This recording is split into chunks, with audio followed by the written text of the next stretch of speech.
morning, everybody. Welcome to the Moving Markets Podcast. It is Tuesday, September the 30th, 2025. Today is officially the last day of the month and the last day of the quarter. And it should not be a shock that stocks are giving back a little bit today. I think it's fortunate that what's happening right now in the markets is not worse than it is. And let me tell you why. So I'm recording this with about 45 minutes of trading taken place. That's about where we're at, is that the markets have been open for about 45 minutes.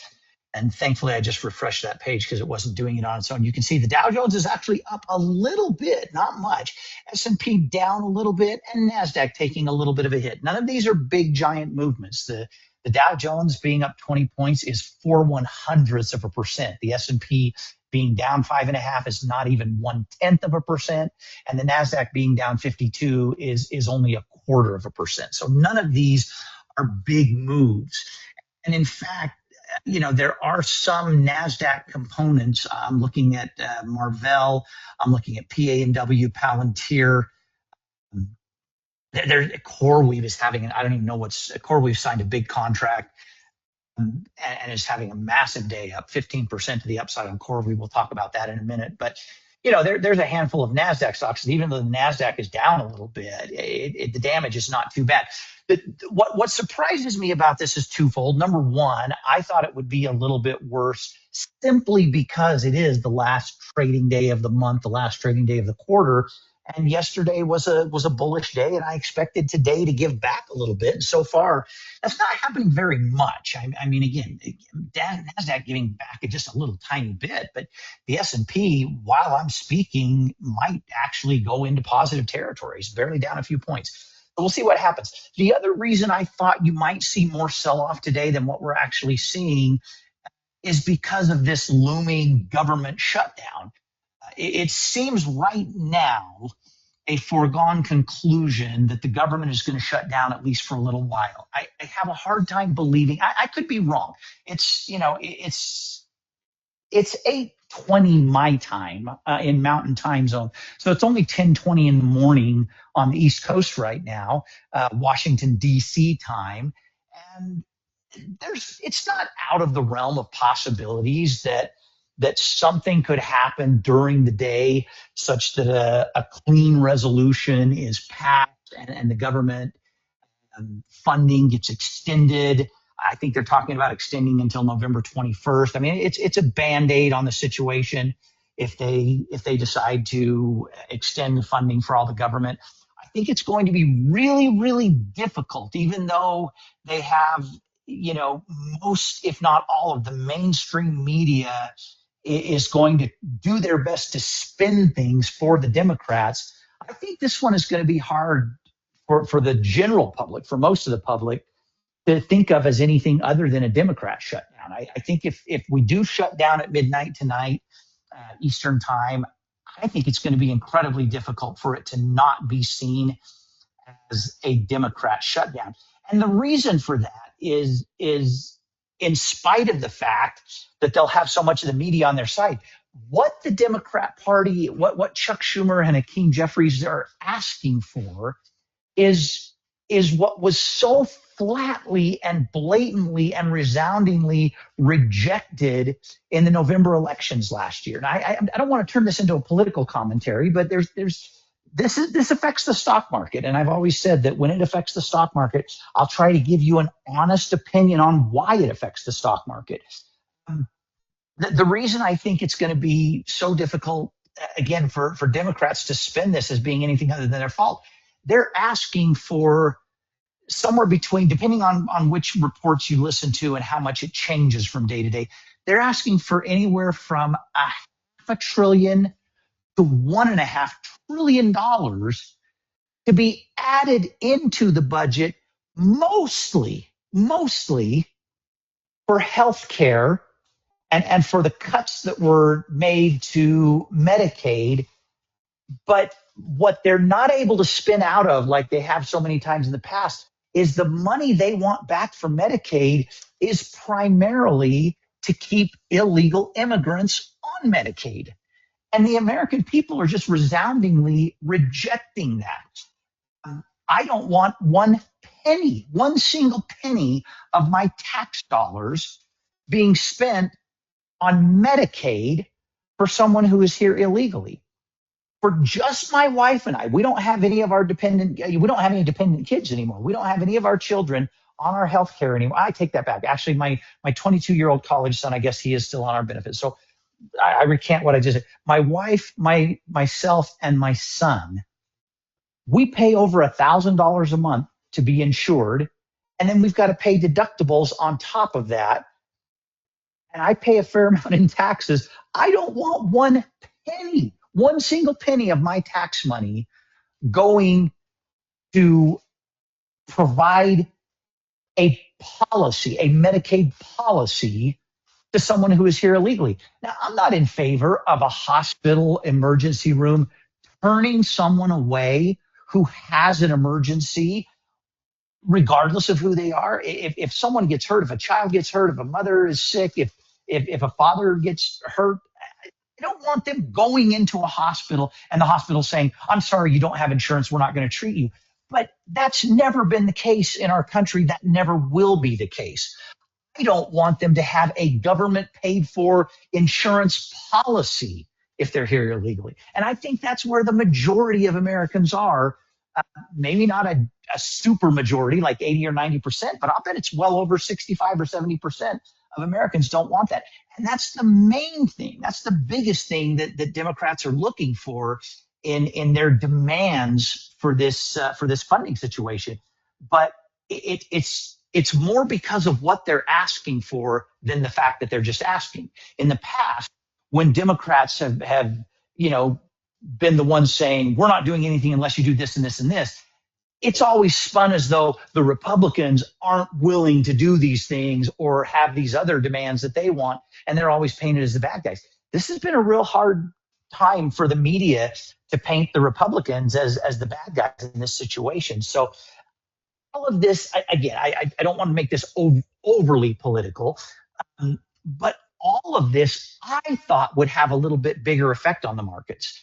The Dow is still in positive territory. The Nasdaq is still down a tiny bit, and the S&P. These are all right about where they were when I started the presentation 10 minutes ago or so. So maybe it's not going to change throughout the day unless there is some definitive word, like if an announcement gets made during the day definitively that Democrats are going to sign something and get a continuing resolution and then hold the fight that they want to have, then maybe that moves the needle on the market somewhere. If a report comes out during the trading day today that both sides are absolutely 100% dug in on their position and the government will force certain shutdown, then maybe you see that tip the scales a little bit in a more negative direction than what we have right now on the S&P. But prior to one of those two things happening, where we're at right now might end up being pretty close to where we finished today. It's entirely possible that some momentum gets going in one direction or the other. You can see if you're just watching your screen, you can see the Dow just turned negative. So it's it is what it is. I by the end of the day, I don't think there will be a giant movement one way or the other off of what we're seeing here. And then I got to throw this caveat into that. There's always that possibility that something unexpected happens. There's a lot of tension still over, Russia and Ukraine, and Russia continually is testing other NATO countries by flying drones. I got to tell you, the next time a drone gets 1 inch into the space of a NATO partner, I hope it gets blown out of the sky instantly. Because until that starts happening, Putin is going to keep pushing. He's going to keep on and keep on and keep on pushing. And so I think he needs to be, it's like when you're trying to train a new dog, you've got to, and he's not a new dog, but when you're training a new dog, you've got to roll up a newspaper and swat it on the nose or slap it on the butt when it does something it's not supposed to do. Putin needs to be hit hard on the nose. He needs to be smacked hard. And it needs to happen a couple of times for him to get the message that he can't keep doing this. But I don't know right now who has the resolve to do that. So we'll see. things like that. Something escalating or something big happening over there could always cause a dramatic shift in the markets during the day. But barring something like that, I think we'll end up finishing today pretty close to where we're at right now. A little bit up, a little bit down from where we are right now, but nothing major. Let's talk a little bit about the new trade that we put on. Last night, I sent out a new trade, and I sent it out a little bit before the market closed, so you might have gotten in. Even though, and I want to give a little explanation, even though we don't have technical crossovers past the RSI, the 5 and 20 day moving averages moving over each other, and the MACD is still not moving positive, I am nonetheless bullish on Amazon. I think Amazon has put in a bottom down here in the neighborhood of 220. They're a little bit below that right now, but I think they put in a bottom down here around 217, 220. I think they're going to start making a steady, strong move up. I don't think it's going to be a massive spike to the upside like we saw with CrowdStrike last week, like we saw with like we see with CoreWeave going on today. I don't think there's going to be one of those days where it just absolutely blasts, 10, 15, 20% to the upside. But I do think you're literally within a few trading days to maybe a week from Amazon starting to catch some end of year momentum and starting to make a pretty good move to the upside. They are, regardless of what the Fed does with interest rates, regardless of what happens with the jobs market, with inflation numbers, this is the time of the year for Amazon to shine, and I think they're more resilient to the whims of the economy than a lot of companies are. And I think they're ready to make a move back up to at least their high of, that recent high they had of 240. I think at the very minimum, they'll come back up here before the end of the year. And the trade that we set up is a 220 long call, a 225 short call in a much nearer term expiration. I only went to January with the long call, so we're really only out a few months. It's not like this is a leap bull call calendar. But I think Amazon is going to make that march back up towards the 240 range, and I think this is going to be the perfect trade to take advantage of it. Amazon's down a few dollars a share today. All that means is that you have an opportunity to maybe add a contract to what you already opened. I think I'm actually going to do that. I think I'm going to add. I got into a number of contracts already. I may increase my number of contracts this morning by 25%. As a way of taking advantage of this little pullback today. It doesn't spook me. It doesn't worry me. And I see a way to lower my cost basis overall on the trade.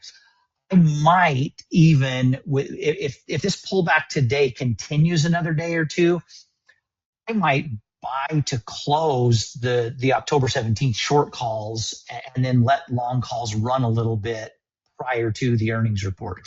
The one thing to note about this trade more than anything else is if we don't have a profit that makes us want to get out by the end of October, then we've got to do something in the way of a very short-term synthetic collar, maybe add some weekly long puts, a little bit out of the money, just to protect through the earnings report that will come. I believe, I want to say earnings is the 30th or the 31st. I don't think it'll be the 31st because that's a Friday this year. Let me look really quickly where Amazon's earnings are scheduled. 28th. Okay, I was off by a couple of days. Tuesday the 28th. If we're not out of the trade with the profit we want by the 28th, then we'll definitely add probably an October 31st long put, maybe a November, what would it be, November 7th long put, just to protect ourselves through that earnings report in case of something very unexpected. So we'll keep a close eye on that and move accordingly if needs be. But I think by the end of the month we could be seeing a very decent, very nice move up on Amazon that would make our target profit reachable. So that's the new trade for the week. I'm actually right now, as we speak, I believe I got into my Amazon trade yesterday for 1332. Mid price is 1293 right now. I'm gonna add some contracts at 1293. That's just my to 1290. It's just went down to 1288. So I'm going to set a limit order for 1290 and try and add a couple contracts. You can do that or not. It's if you waited and got in this morning, you got in at a better price than the rest of us. I'm gonna see if I can add a little bit at 290. Let you know while doing that. So I actually have that order in place as we speak. I'll let you know in a second if it fills. The mid price is right at limit price that I put in. Our new triple play trades on Google, JP Morgan, and Nike. Google started flat today. It's down a little bit. JP Morgan started to the upside. It's now down a little bit. Neither one of them enough to give me major concern. I don't like that Google is trading as close as it is to 240. JP Morgan still a few dollars above 310. We'll watch those closely. I almost got out of JP Morgan a couple of times. The mid price was higher than what my 20% exit was, but it didn't sit there long enough for my trade to fill. But I'm going to leave that limit order in place, and hopefully it'll turn around today or tomorrow. Google is just doing a test of its nearest term support. Not anything to get real concerned about today, but if it's down more tomorrow, or if it gives up a little bit more in the next day or two, we might have to do something different. They're trading right there around that 240. I think they're just going to test that mark and then come back up. I really do. There's nothing fundamentally wrong with Google, or nothing has changed with Google. Same thing with JP Morgan. They might pull back a little tiny bit. I don't think they'll drop below that 310 mark before the end of the week. So we'll keep a close eye and adjust or exit if needs be. And I just had my additional contracts on Amazon filled. So that lowers my overall cost basis a little bit on Amazon. So, all right, I'm going to wrap up right there. I'm still working on some collar trade adjustments and possibly one or two new collar trades ahead of earnings. And I'll get those out as soon as I feel good about the timing on them. In the meantime, have a great rest of your Tuesday. I will probably do tomorrow's podcast again in the morning. And then on Thursday and Friday, I'll be back to doing them probably around the close of the market in the afternoon. Have a good rest of your Tuesday, everyone. Thanks. Bye-bye.